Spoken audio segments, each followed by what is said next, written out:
नवीन को टार्गेट कले मोहन माझी कहले 2 मिनिट बसवा धैर्य नहीं। व्यय मंजूरी बिल आलोचना हेले विरोधी दल नेता नवीन पट्टनायक को टार्गेट कले मुख्यमंत्री मोहन माझी। गृह को नवीन न आसवा नहीं प्रश्न उठाइले मुख्यमंत्री कहले 2 मिनिट बसवा धैर्य नहीं। नुआपड़े 6 घंटा प्रचार केमिति कले।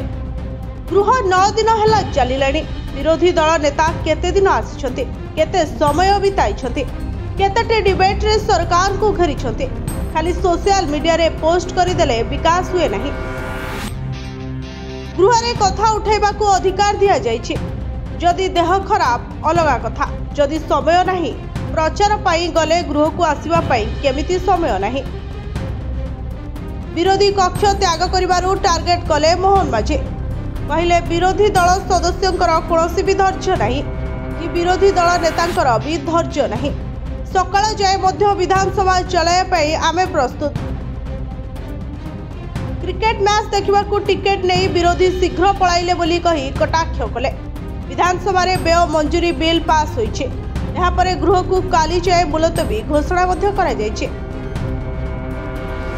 सेपटे विधानसभा शून्यकाल रे उठिला मालकानगिरी रे बंगाली आदिवासी दुई गोष्ठी मुहांमुही और घर चलिबा प्रसंग। बीजेडी विधायक प्रताप देव यह प्रसंग रे कहिसंति जे राज्य सरकार निखोड़ निद्रा रे सोइछंति। मालकानगिरी रो अघटन विषय रे गृह विभाग जानि न परिबा दुर्भाग्यजनक। से आउरी मध्य कहिसंति खबर कागज रे बाहरचे किंतु घटना 2 दिन तलर। गृह विभाग और गुइंदा विभाग सोइथिले कि? ब्यूरो रिपोर्ट जनता टीवी।